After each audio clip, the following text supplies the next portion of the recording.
Good morning, everybody, and welcome to Contemporary Liturgy, Selecting Music. This is Laure Krupp. I'm OCP's General Manager of Outreach and Partnerships, and I am here with my great friend Curtis Stephan. Good to have you guys all with us at this webinar.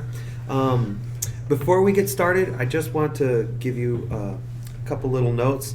For best viewing of the webinar, if you have any other programs or apps running, it's a good time to close them now, since it'll affect the speed at which the slides load and consequently the quality of your viewing and listening experience. So please close those apps or programs right now. Also, if you look to the right side of your screen, there's a control panel where you can submit questions. If you have any questions during the presentations, please type them in the questions section of your control panel. At the end of the presentation, we'll answer as many of those as we can, and we'll also be seeing those during the webinar, so if it comes up in an appropriate place, we'll try to answer those as they come up. But we really want you guys to have a great experience today as we talk about music planning. And here's us. I'm the Laure of the Laure Krupp you see there, and I am introducing my good friend Curtis. Gosh, Curtis, I guess we met each other something like 15 years ago. Yes. And I met Curtis through the One Bread, One Cup Youth and Liturgical Leadership Program in St. Meinrad. Here's kind of the data of Curtis. He, in addition to being a composer with Spirit and Song, Curtis is music director at St. Anne's Catholic Church in Coppell, Texas. He is been there 17 years. I've had the privilege of being there many times, and they are a wonderful parish community. And Laure here, who's been it's been so great to work with her over the years, and she's now the general manager of outreach and partnerships at OCP, and we've been, as Laure said, we worked together at St. Meinrad, where she taught some liturgy classes there during the One Bread, One Cup conference. But Laure is a gifted minister. She worked in net ministries and was originally from the Lansing Diocese in Michigan, and worked in several different ministries, and is the author of Gather Faithfully, inviting teams into liturgical ministry, and the co-author of the Catholic Youth Prayer Book, both published at St. Mary's Press. So it's great to be able to be with you and with Laure here today, sharing music and ministry. It really is. We wanted to begin with prayer, and when we were discussing how to begin, I asked Curtis if he would sing this song, and the reason I did is because of the line that says, "Remain in me, you shall have life." When you are about the task of something like selecting music for liturgy, or preparing musicians' books, or writing petitions, or whatever you're doing, sometimes it's so easy to get caught up in the task, you actually forget about the bigger thing that you're a part of. But if we can remain in God through it all, then we find life in what we're doing. And I feel that if we could start by just slowing down for just a moment, wherever you are, as Jethro tells us, our wonderful moderator here, we're from South Africa? Mm-hmm. From South Africa all the way through the U.S. Let's just pause and pray for just a moment. God is always present to us. The trick is to remain present to God. And so we begin in the name of the Father, and the Son, and the Holy Spirit. Remain in me, I am the vine. Remain in me, you shall have life. You are the branches, bear fruit for all to see. I am the vine, remain in me. Remain in me. I am the vine, remain in me. You shall have life. You are the branches, bear fruit for all to see. I am the vine, remain in me.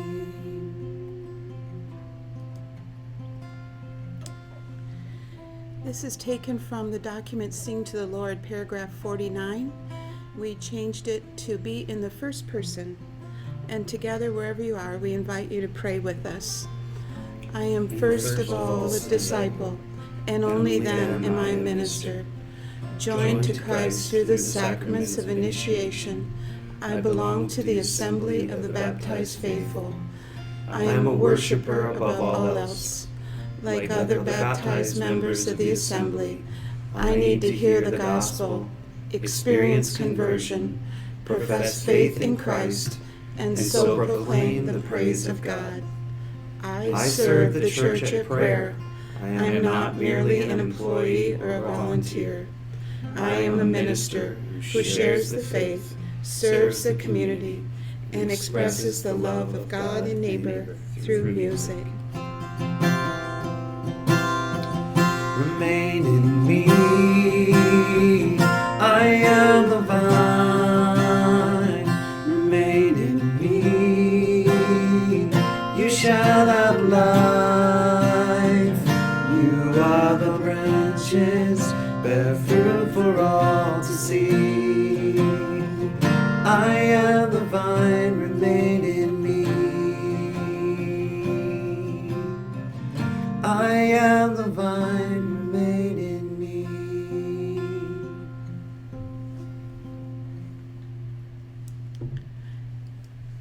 Amen. Thank you, Curtis. Awesome. Well, let's start with the end in mind. And we're just really thrilled with some of the things that, well, almost everything really Pope Francis is saying. But Curtis found this great quote, and it really tells us what the end of what we're doing is all about, and that is personal encounter with Jesus Christ. Yes. The Pope, in the Joy of the Gospel, Evangelii Gaudium, tells us that we are called to a renewed personal encounter with Christ, or at least an openness to letting Him encounter them. When we think about our masses and how we choose music, hopefully our first question is we begin with the end in mind. What do we want people to experience as they leave the church that day? What do we want people to think or to feel or to do? What are we calling them to? So everything that we are doing during the liturgy at some level in what the church is telling us that day is to help send our people forth so that they can make a difference and change the world. How will this liturgy, how will this prayer dispose our people to receive the graces that God has, that allows even be open that God could encounter them, to encounter Christ and to receive all that He wishes to give them? Participation. We all know, we've heard this a million times, participation of the faithful is the consideration above all others. There's external participation, there's internal participation. And especially with youth ministry, sometimes we get a little bit fixated on the external, but we need to lead people to the internal participation. And sometimes in adult masses, we get flipped just the opposite way, masses with a lot of adults. You know what that makes me think of we always talk about full, active, and conscious participation, but if you keep reading that sentence, it also talks about that the faithful need to come with the proper disposition. Right. And that internal is what we are attending to. Yes. There's, when we select music and we're thinking about what kind of music we bring to the table, we have to remember that there's a few different dimensions in which that we choose music. First of all, the ritual dimension. This is all from Sing to the Lord. How is the music connected and supporting the liturgical action? We have to know the rights of the church. We have to know what the church calls us to, which all is in this document, which I really encourage you highly to read and get very familiar with if you haven't. There's a spiritual dimension. And I think especially with contemporary music, this is something that is very important to remember. How does the music add to the depth of prayer? How does it add to the unity of the assembly or the dignity to the ritual? As we sing these songs, a lot of these songs have simple choruses that we can pray over and over. So whether you're in liturgy or you're actually in a prayer meeting or whatever that might be, you're able to pray the songs that we sing. It's not just formational, but transformational in some senses, that it allows us to really come into that encounter with Christ. It brings unity to the assembly, even if sometimes we sing that in the collective group there, we come together to worship together, not worship separately. How do we add to the unity of the assembly, that we can sing a song that really proclaims God's truth? But on the last part, so you'll see the cultural context, that this stuff happens in the context of people's messy lives. People bring all sorts of troubles and joys and experiences to the liturgy, and remember that we're in the people business, that this doesn't happen in a vacuum. So we're not just singing songs in an empty church, hopefully. We're singing with people involved, and we have to consider how these songs resonate in their lives. So the cultural context is very important. One of the things I'm struck by when I visit St. Anne Catholic Church, where Curtis is at, is the enormous diversity of their parish, not just various cultural groups, but also socioeconomic groups, ages, everything.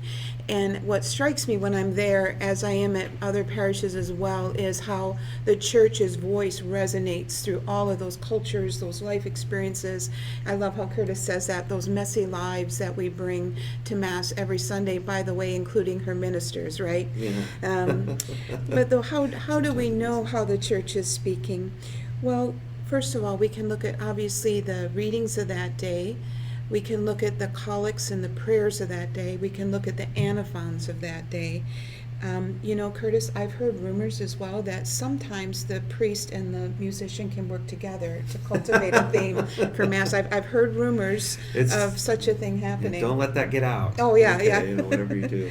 But by finding out what is the mind of the church for that day, maybe doing some, not just maybe, but doing some personal prayer with the readings and with the prayers, maybe some theological reflection or utilizing Lectio Divina, reflecting on the prayers and the scriptures of the church. I know we joke a little bit about, meeting with the priest. It is so important. I think some of the best liturgies I've ever been a part of is when all those ministers that are really in charge of some really key aspects. One, the presider, who's going to be the homilist for the day, and the musician, and maybe someone in the hospitality ministry, or someone who is involved, especially if you're doing youth ministry, maybe a youth minister that where we can speak and connect, where we all speak with one voice. And the church and we sit down and we actually pray through the readings. We do almost a Lectio Divina over the readings.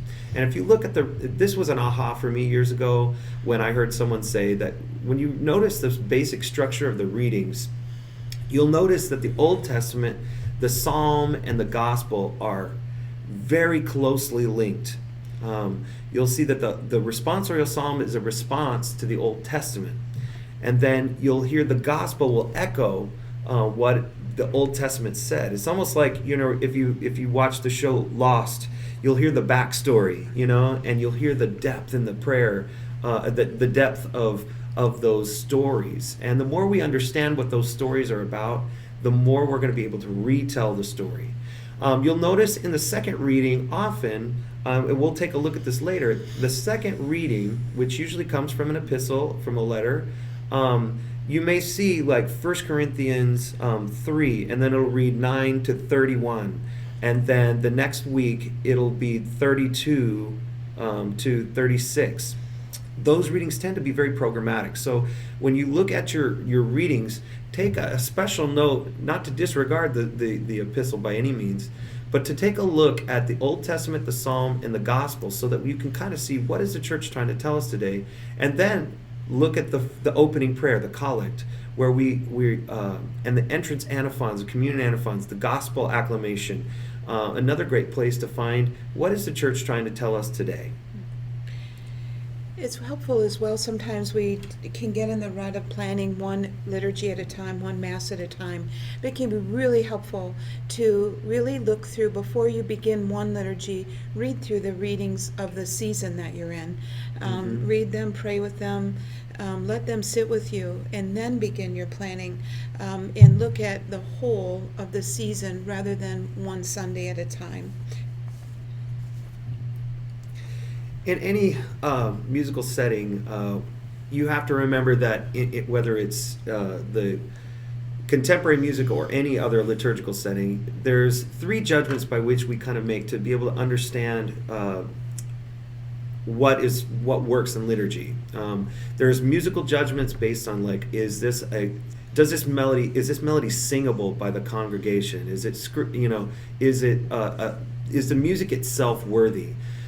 There's liturgical judgments. Does it support the rite? Does it fit in the right place? And thirdly, pastoral judgments. Does it fit the people that are there? When we make judgments about how we're going to play the music and what we're going to do, especially what kind of music we're going to play, we're going to look at the people that are assembled, and being a person of the community, who lives in the community, who works in the community, who knows the community, we try to find music that is going to help them pray the best. And these are not three separate judgments; they're all together. So one may be strong in one particular aspect, and it may be completely off on another. We got to make that as a whole judgment. As I reach across Curtis for my coffee here, I realize we're using our hands as we talk, like you can see us. It's pretty funny here. With Curtis's music, I'm not sure if you read some of the promotion for this webinar. Curtis is composer of one of our most popular and beloved masses here, Mass of Renewal. And when Curtis and I talked about that and some of his other pieces, one of the things that most struck me, Curtis, in what you said was how, being a liturgical musician at St. Anne, how the people you feel have formed you. Mm-hmm. As a composer and as a musician. And I know you have a particular passion for the music of today's church and in utilizing contemporary music in an effective way. And before we start with some of that, I'd like to talk a little bit about your master's is in jazz composition. Jazz studies, yeah. Jazz studies, pardon me. And talk a little bit about what are some of the music characteristics of when we say the phrase contemporary, what do you mean by that? Well, when I think of contemporary music, I think it tends to be a little bit more about who is playing than it is what is played. The music tends to be more rhythmic, so obviously you might have more syncopations because we've introduced instruments that are more percussive in nature. Like if you look at most contemporary ensembles, they have a guitar or a piano that's leading. At our parish, that's what we have leading. We've done that since the very beginning. Our parish skews to be a very much of a most like 60 or 80%, 60 to 70% of our parish is 45 years old and younger. Wow. So we have a lot of youth and a lot of younger families. But as we do contemporary music, you'll notice that the music may be more rhythmic. It's maybe more percussive in using a more percussive instrument that has more meter versus an organ that uses 4-part harmony and chords on every beat to be able to project a rhythm often. You'll also see a little bit of a difference in a choir, but at my parish, the 10 o'clock masses have a choir, and we sing everything from the 15th century to something I wrote 2 weeks ago. And you might see a choir like that. Those arrangements work pretty well for them. You might also see a smaller group. We also have for our youth-oriented mass, we have a smaller group, and you might have 2 or 3-part harmony. So it may not be that 4-part with a bass part that moves on every beat. And so therefore, there's with the guitar does not play chords on every beat very well. A piano does that better because it can move the bass note, but there's going to be less chords per bar. And I think that's pretty important to understand because what happens in our music of our tradition, especially songs that were composed in the Western classical tradition that were oriented towards organ, the hymnody that actually developed in in Europe, in the Lutheran Church and other places where it got baptized into the church, you'll see that those chords, there's a chord on every bar, there's a bass note on every beat. You'll see in this, but we can transfer those songs into a more contemporary way by just maybe thinning out some of the chords. So at our church, we would do a piece like All Creatures of Our God and King, and it can sound contemporary by simply adapting it for the instruments that we're playing it. So if you look at the All Creatures of Our God and King in the choral praise book, you'll see how in the choral praise version, you'll see lots of movement in that bass part, where you see on the Alleluia, for example, where it moves from B to C sharp to D to E to A, and it doesn't play very well on the guitar. It's just really tricky, you know. So I'll just attempt to play it on guitar. It's very difficult, actually. So Alleluia, Alleluia. It's pretty tricky, actually. It doesn't lay very well on the guitar because you can't really strum it very easily. But if you look at the version that Rick Modlin did for Spirit and Song, it's very beautiful. Actually, he takes the same piece with the same melody, and it doesn't really change all that much. And he puts a pedal note in there and thins out the chords a little bit. All creatures of our God and King. You can strum it. Lift up your voice and with us sing. Hallelujah, hallelujah. Okay, so you get the sense that it's got a little bit more of an open feel, a feel where it has a little space to breathe. These are techniques that you can use to be able to incorporate some of these older songs, these choral praise songs, into a more contemporary format. That's awesome. Let's just all pause and marvel at Rick Modlin. He's a wonderful arranger, isn't he? He's just awesome. So how do we introduce contemporary music then to our communities? We're starting from the premise, again, we want to begin with the end in mind. What is our hope for outcome? What do you like people to walk away with? I like to think of it like, how do we want people to walk out singing? Where I go to Mass here in Portland, I was really struck one Sunday that we closed with a song by Dan Schutte, Blessed Be the Lord, and I was really struck at how many people were kind of humming. And our hope is that they're humming, but they also have something that's singing in their heart as they leave. What do we want people to experience? How can the choices we make with our songs further what the church is saying on that given Sunday? So I'm going to go to the next here. Oh, sorry. I should have known Jethro was way on top of it. We want to start out slow and strong. And what do I mean by slow? I guess I'm going to say this in honor of Pope Francis, that St. Francis quote about do few things but do them well.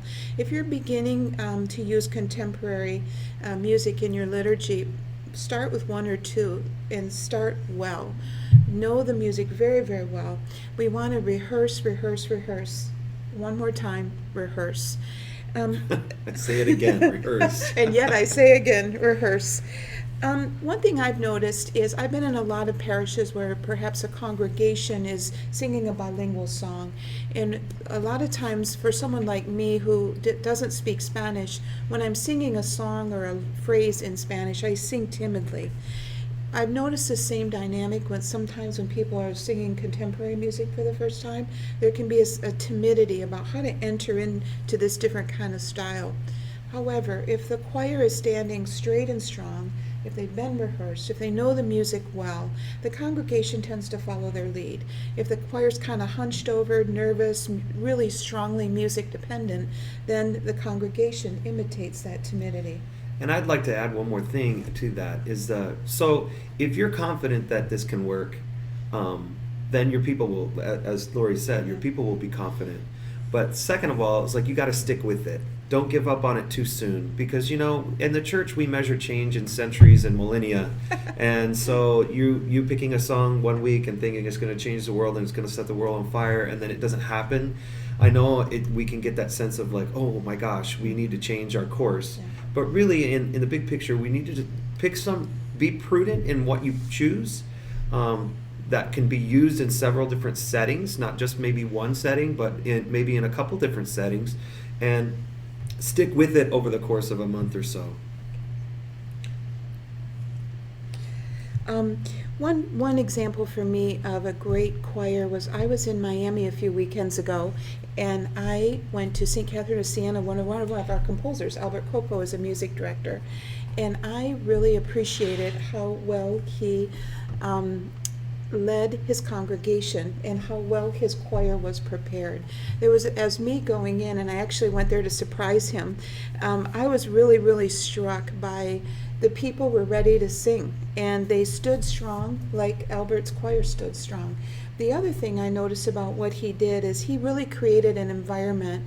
A lot of times you walk into Mass and the music ministry is just hustling around, finishing up some last things, and it kind of creates a little bit of an air of unrest.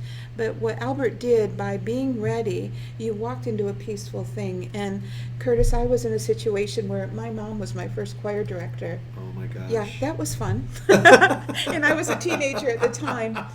But my mom, it's kind of funny. It's, as most things with my mom, she really, really insisted on a certain set of things.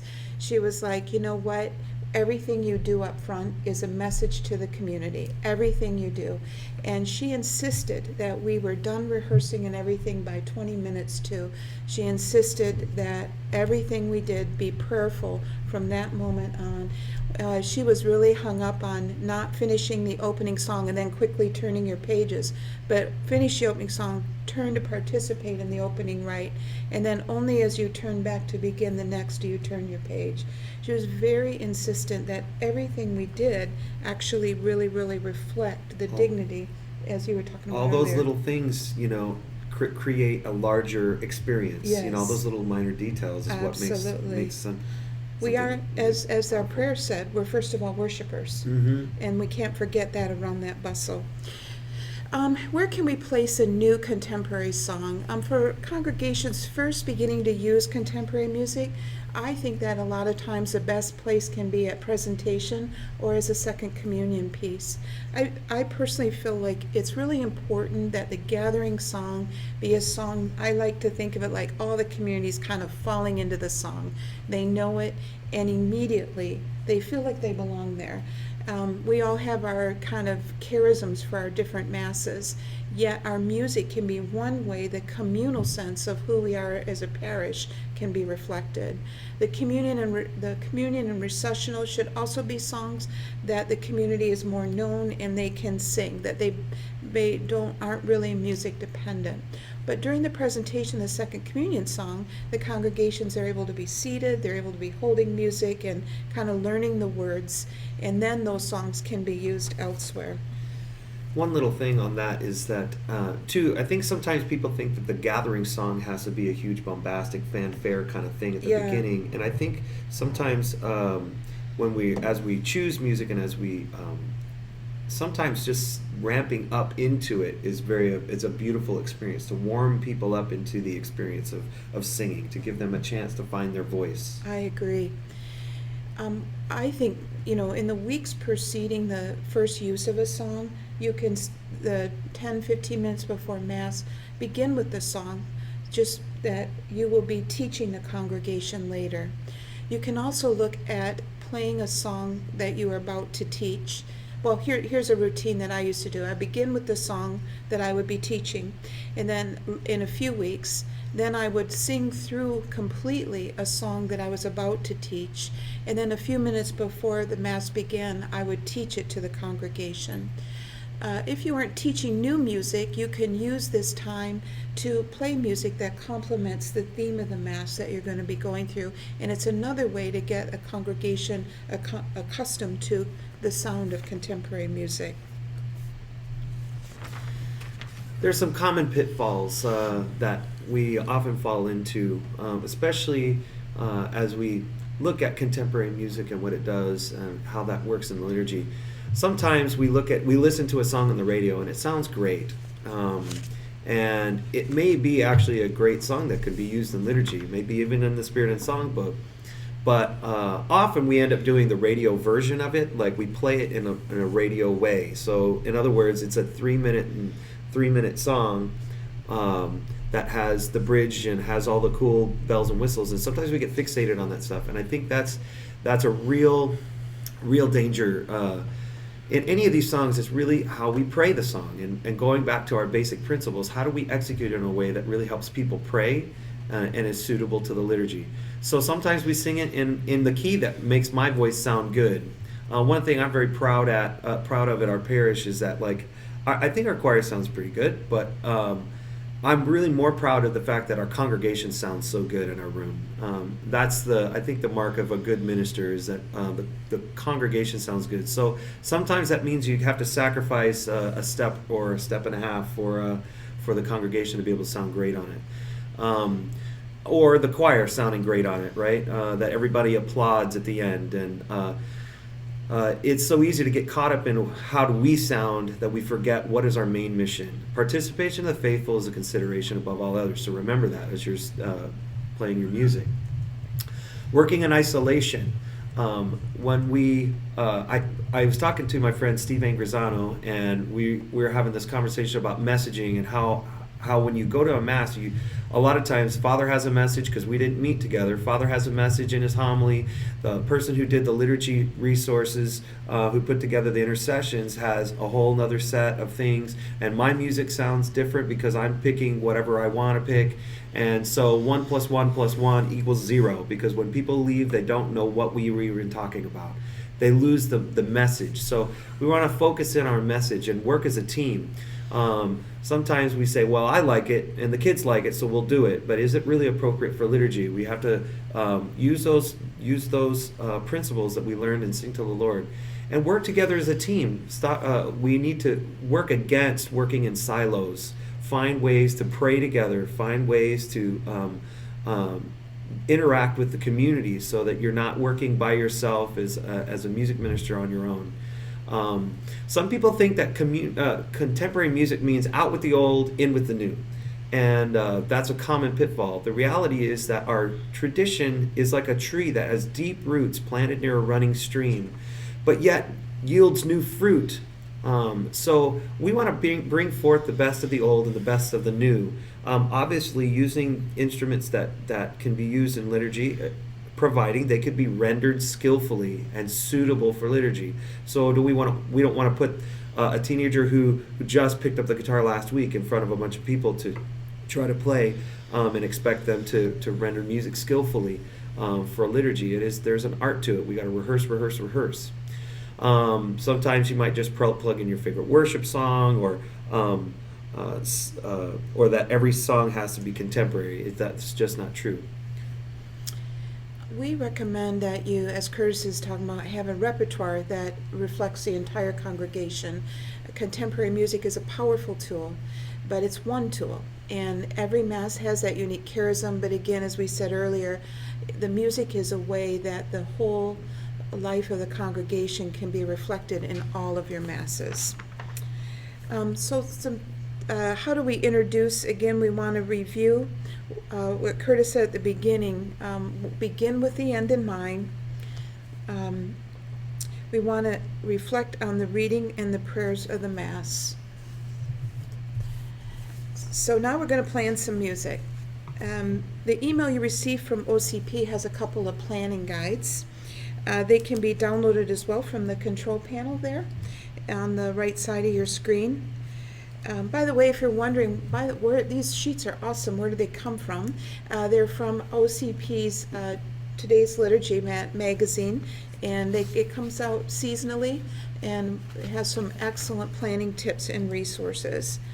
So to plan for today, Curtis and I consulted todaysliturgy.com, and Curtis actually put together some of your sheets right from that site. He is a subscriber to it as music director at St. Anne's. We consulted licensing online. Again, Curtis is a subscriber of this in his role as music director. Curtis at St. Anne's uses a combination of missal, hymnal, and a worship guide that you create every week. Then we want to grab whatever resources you use. We at OCP, of course, use resources like Spirit and Song, in which that arrangement of all creatures of our God and King that we did earlier. We use resources like Breaking Bread. And we had put together this planning guide. We had heard rumors that sometimes music directors are busy and it's hard to find time to do things. So what we did here is we took the 3 cycles, your A, B, and C, and going back to the point we made earlier that sometimes it's better to plan seasonally. It's arranged seasonally for you, where we have some suggestions from our Spirit and Song hymnal. The sheets then, thank you. These sheets from liturgy.com are the prayers found in your sacramentary. However, many of us don't have a sacramentary on our desk, so this can be a great resource. It shows the entrance antiphon, communion antiphon, and the collects. Now, we did for this webinar kind of things we told you not to do a little bit, which is we planned just a liturgy at a time instead of looking at the whole season. So looking at the 4th Sunday in Ordinary Time, here's some choices that we made. We looked at Christ Be Our Light by Bernadette Farrell, one of our most popular titles. Folks love singing that piece, and it complemented well some of the scripture that is going to be proclaimed that week. Here we go. Psalm 95, my youngest brother's a priest in Hudson, Michigan there at Sacred Heart. And he talks about sometimes, he says, if people won't sing anything else, they will sing the responsorial psalm. And this psalm by Jesse is one that people can sing very well. It's a verbatim song, which for many dioceses is quite important. I selected Curtis's Miracle of Grace. I felt it reflected well the gospel of that week. And then going back to a familiar place, I guess maybe Dan was on my mind, I don't know, but again, I found reflection of Dan's, the words there, in that leaving people with that idea, walking out singing, the God of mercy, the God who cares, seemed a great choice. Who saves? The God who saves. Yeah, That's sorry, okay. You're right. No, right, Curtis. Well, which echoes all these things. If you look at the first reading, and you look at the entirety of that first reading, it's the story of Moses and how a prophet shall rise up among us. And they talked about how the people rejected God at Mount Horeb. And if you look at that's captured in that Psalm 95 very well. It's a beautiful setting, very energetic as well. I think. Oh, go ahead. I just wanted to make a comment about mass settings. I would select either Curtis's Mass of Renewal or Dan's Mass of Christ the Savior. Don't forget that for the congregation, a mass setting feels like, each piece feels like a new song. So a week that you're teaching a new mass setting, the rest of your music you might want to pick as familiar and known music by your congregation. So depending on where you were at for your congregation, that would be what would dictate the choice I made here for a mass setting. Okay, here's what we'd like to do. We'd like to start with the first Sunday of Lent, and if you'll take a look at your download there, you'll see this as the first page, and then the subsequent, I think, 2 or 3 sheets. Let's count what we have. Looks like just 1, 2, 3 sheets show. I'm sorry, I just thought of a funny thing, but anyway, they show the antiphons, the collects, etc. The readings are summarized at the bottom, but also if you have your missal or lectionary there, you can look at the fuller readings. Take a minute and think about your congregation. Is this a week that you want to select a new song? Again, we would recommend that you consider placing it at the presentation or as a second communion piece. The first piece, as you look at these readings, I know we're kind of pushing you through as far as not taking reflecting time, but looking at the antiphons below, the entrance, and the collects on those sheets there, what would you think might be a great gathering song, a familiar song that the congregation can fall into? It reflects the theme that you're seeing below. And if you think of one, if you felt like inserting the title in the question section on the right side of your screen. If folks submit ideas, we'll go ahead and call them out. So Curtis and I are going to talk about it while you look at your resources, your missal, your hymnal, maybe the Spirit and Song Guide that you downloaded just then. What would be a good gathering song? You know what I'm noticing, Curtis, right here is man does not live by bread alone, but by every word. So we could select something that reflects Eucharistic in the right away at the opening, or maybe something that talks about the Word of God. I like how in the antiphon it says, "When he calls on me, I will answer him. Yeah. I will deliver him and give him glory."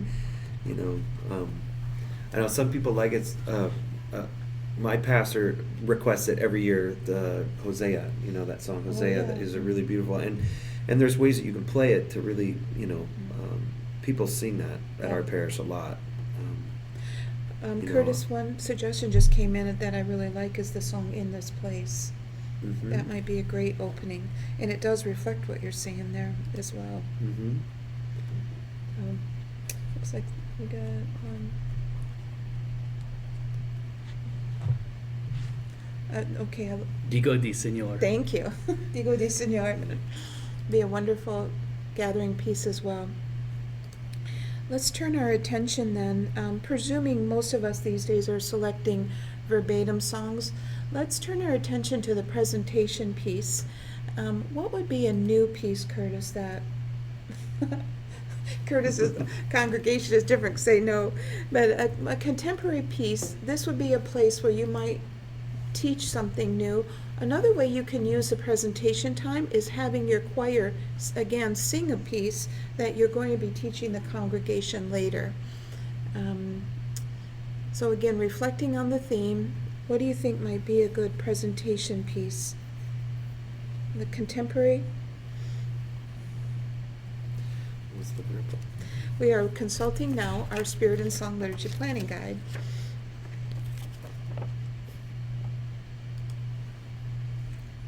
I think that going back to the idea of word, going back to the idea of bread alone,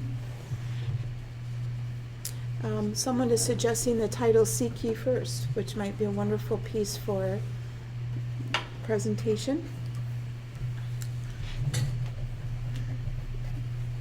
Here I Am, Lord.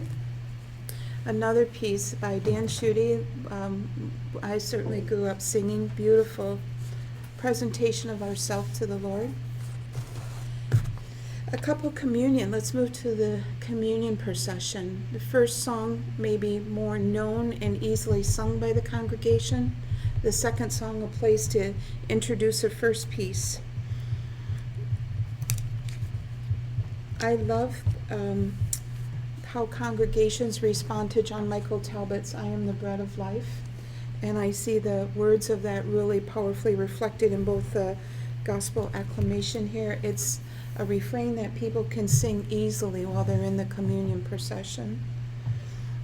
So again, any ideas you have, just type them into the question section.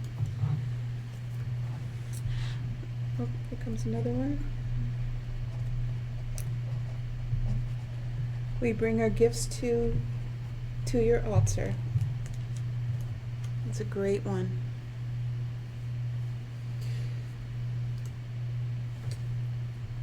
I'm thinking as well, Curtis, of a song you co-wrote with Sarah, "Into the Desert." Yeah, I think that's another, when you consider the seasonal aspect of it, into the desert. Oh yeah. Someone also is. And he will speak. Yes, exactly. Somebody suggesting Chris Milia's "Do This in Memory of Me," which would be wonderful. That would be a beautiful communion song. Yeah. And let's think about what's the message we want to leave them singing with. As they're going forth, what's the message? What I'm thinking about, Curtis, is, and it's probably on my mind, and it's doing something you said earlier, about loving it, but go out. Tell the good news, tell the good news. And again, I see that reflected here, and it's a song that once people know it, it's just in them, and they walk out singing. That might be a great thing to send people forth with, song you want them singing in their heart. Oh, yeah, I love that piece. Someone submitted a title, Strength for the Journey. Yes, that's beautiful, especially during Lent. It's a beautiful song because as we journey through the desert, as we journey through the Lenten season. That is great. Mm-hmm. And then we've got another, Soon and Very Soon. I think that's an old Andre Crouch piece, if I remember right. I love that piece. I'm noticing the time here, and we wanted to leave time for questions.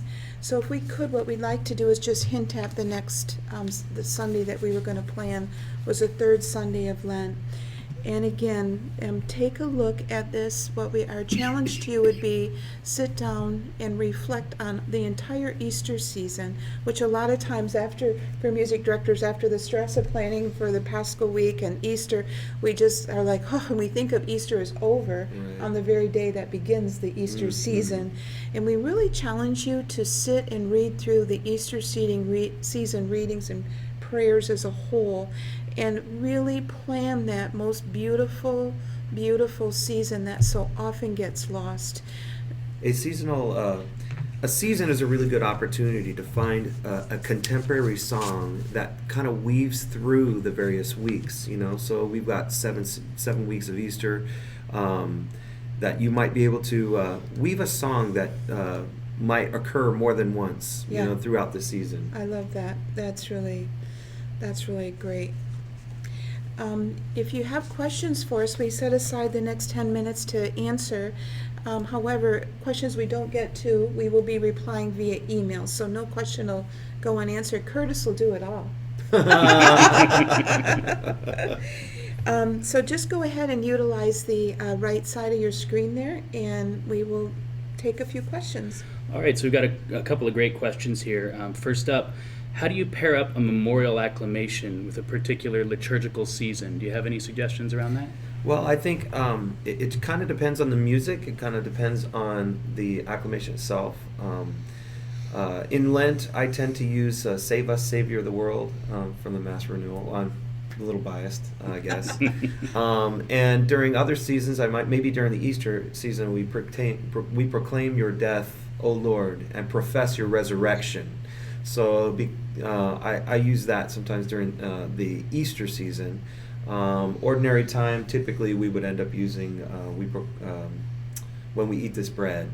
It really depends on the celebration. So if it's Corpus Christi, maybe you eat this bread, but use good judgment.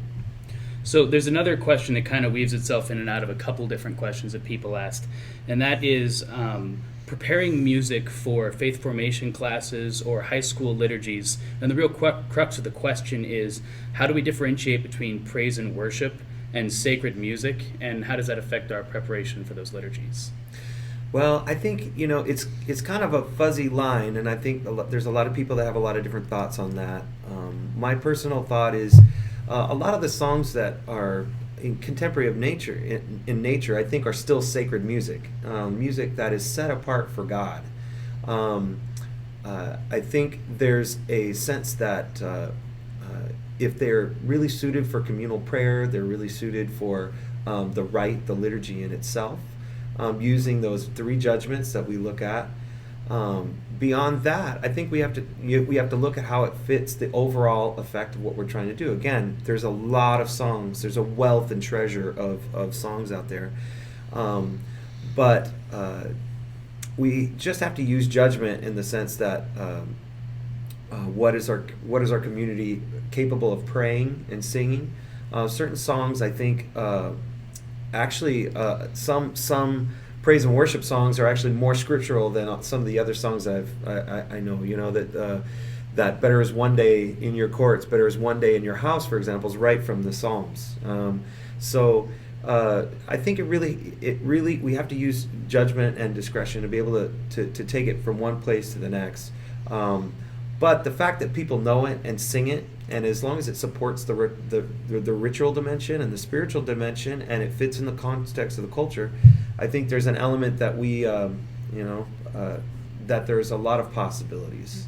You kind of merged into another question there that people have been asking, which is a question about how to get verbatim psalms and what resources you might use to get contemporary verbatim songs.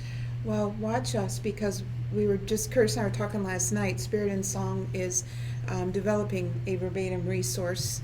We've had some meetings about it already. At OCP, we have some verbatim resources. Our Respond and Acclaim and Responde y Aclama in Spanish. All the psalms in Spirit and Song are verbatim psalms as well, as are many in other collections that OCP has. So I think there's a lot of great stuff out there. Several people were asking questions about using two communion songs in the liturgy, both for and against. Yes. And so they're really looking for clarification on if it's okay and how to do that tastefully. Yes and no. No, I didn't. I thought at this point, Curtis, when you were talking about, sacred music versus contemporary, as if they're in opposition. You didn't Right. say it, but I mean, often people feel like they're in opposition. And I guess for me, this is the point. And there are so many things in liturgy right now that are divisive and lightning rods. And this communion song, second communion song, seems to be one of them. That's where I would go back to the documents. I would go back to the pastoral judgment. I would go back to the understanding who my community is. What's the line between challenging them and pushing them there where they don't want to go, and making the best, most informed decision that I can make. Some answers are up to interpretation. Is this a sacred and appropriate? One person might say yes, the next person might say no. The issue is, are you exercising the best judgment, fully informed as you can possibly be, with your community in mind? And if you're doing that, you know what? Those are the choices you've made. And I would just add that not working in isolation. Working in Yes. isolation can lead to problems. And when you are working in concert with your pastor and some other people, they can help you know, that spur of the moment choice that you want to make, and you type it in and it looks great on paper, but is not, may not work, or is in opposition to what the pastor even believes. Yeah. That it's really important to have one community, one mind, one heart, because it adds unity to the assembly. Speaking of the assembly, there's questions about do you or should you incorporate the usage of dynamics with your congregation? Absolutely. The thing about contemporary music that, this is a deep conversation and a subject of another webinar, I suppose, but in a contemporary ensemble versus having an organ or a single instrument by itself, you have an ensemble of people. And I think we make the mistake of thinking that it's got to be an all skate all the time, everybody doing the same thing all the time. So if you have a flute and a violin, or, that everybody has to play all at the same time all the time. And I think the beautiful thing is to be able to break that up, because you do have an ensemble that allows you a different scope of dynamic. One thing That takes you on a journey, And a point I would make about that too is, first of all, seated firmly in the assembly myself most Sundays these days, I really believe that people like to sing well. Mm-hmm. And when the choir leads us in those dynamics, rather than the choir, that's a way that the choir moves from performing for us to leading us as worship leaders. Yes, creating windows, leaving space for the congregation to find their voice as well. So sometimes being overwhelming, whether it's a 10 o'clock a.m. choir with an organ behind you, it doesn't really matter. Leaving space for the congregation to really do their part is really important. So we have a question about blended liturgies and bilingual community. Do you see advantages to having blended liturgies? And are there any strategies that you have for making sure that those liturgies are fruitful? Well, we do basically blended liturgies. We do bilingual liturgies as well. We do Spanish liturgies. I think all those things, if the more we can pray together, the better we're going to be together. So the more that we operate as a whole community. So in other words, you wouldn't have if you had a mass that was only a organ mass that did everything before 1700 or something, then you did another mass that was contemporary mass, and you might have these in your parish. To me, in our parish, we made the very conscious choice to have blended liturgies where we did all those musics all kind of in one. They can be played by different other people, but the idea would be that we would do music that would be capable, so we'd have one parish repertoire. So if you go to the 8 o'clock mass, you don't feel like you're going to a totally different church at noon. And a really great advantage to that as well, again, I've experienced this, Curtis, at your parish, is for the seasonals, when you have fewer masses and folks of very different musical tastes, differing cultures, when they can worship together at the feast when they're all together. It's important that we bump up against each other sometimes, that we challenge our own thoughts and really become one body, to really truly accept one another in a beautiful way. Another question, which might kind of put you on the spot a bit, so Okay. get ready. I'm just gonna rub me Suggestions for contemporary selections during the seasons of Advent and Lent. More specifically, songs that seem like they need to be toned down. Okay, say that again. Yeah. That last So, part, I got yeah. confused. So they're looking for contemporary suggestions for Advent and Lent, and they're saying that they're getting the message that songs need to be toned down a bit. So what song suggestions would do that? Sure, I think I mean, two songs that jump right in my head because they're songs for those seasons are "Ready the Way" and "Into the Desert." I think sometimes it's not so much when you say toned down, it's not always the music that's toned down; it's the instruments that are playing and how many people are accompanying. So maybe you might reduce it to a piano by itself, or maybe there's some parts where you might just have a single guitar that accompanies, depending on the capabilities of the group. Trying to really emphasize and help people find the voice. It's very important. Another thought I'm having is I think those are great, and perhaps incorporating the seasonal psalm. So you sing the same each week, the common psalm for that season is a way to kind of bring a simplicity to the liturgy, use a contemporary piece, and satisfy the pastor's urge that we tone down. Yes. I mean, volume is a big part of that. The instrument's accompaniment has to serve the vocalists, have to serve the voice. Yeah, that's right. So touching on a question we asked earlier, somebody wants to know or understand better what verbatim songs mean. Verbatim is if you open up the lectionary and see the psalm written out, the music accompaniment uses the words exactly as they're presented in the lectionary. And here's another question about usage of songs. The questioner asks, many of the contemporary songs have complex, solicitous verses. Should it be a whole group or just a soloist on these songs? I'm going to have to look up what solicitous means, but that's really awesome. Yeah. That's a lot of syllables for this earlier. Well, I don't know. What do you think? Well, around that one? again, I would say for a congregation newer to contemporary music, that might be an excellent choice to have a song leader lead the verse and we join the refrain. Yeah, it's like a responsorial psalm in that way. Yeah, and that you would have a chorus that they could sing. Yeah. That's very familiar. That's easy to sing. That's easy to remember. And actually, you guys, that's how Dan Schutte intended "Here I Am, Lord" to be sung. That the song leader would sing the verse, like and a dialogue. Right, I, the Lord. The song leader takes on the Lord's voice, and we respond in the words of Jeremiah and Isaiah. "Here I am." Well, unfortunately, we're running to the end of our time here today, Yeah. so that's all the questions we have now. But be sure to continue asking your questions, and we'll respond to them via email. Okay. So here's some information for you. We want to make a couple blatant plugs here. ocp.org/webinars. This particular webinar will be posted there shortly. To prepare for today, Curtis and I viewed a webinar by Angela Westhoff Johnson, and I don't know about you, but I thought that could be a great It was great. Yeah, yes. and it would be a great one to follow up this presentation as well. Just how to get organized through the seasons. She's really brilliant about it. Yeah. And then there's a survey, and if you complete the survey, of course, you will have a little reward for you at the end with some special offers.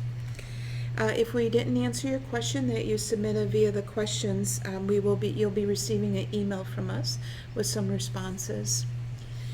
And then to end, we want to go back to where we began and end with prayer. To find life in what we're doing, we remain with Christ. So I invite you to pray this with us one more time, and then we will sing together, "Remain in Me." I am first of all a disciple, and only then am I a minister.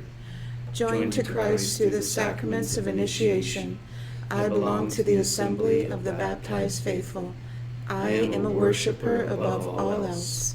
Like other baptized members of the assembly, I need to hear the gospel, experience conversion, profess faith in Christ, and so proclaim the praise of God. Thus I, who serve the Church of Prayer, am not merely an employee or a volunteer. I am a minister who shapes the faith, serves the community, and expresses the love of God and neighbor through music. Remain in me, I am the vine. Remain in me, you shall have life. You are the branches, bear fruit for all to see. I am the vine, remain in me. I am the vine, remain in me. Love that song. Awesome. Thank you. Thanks, Thank you. everybody. Thanks very much.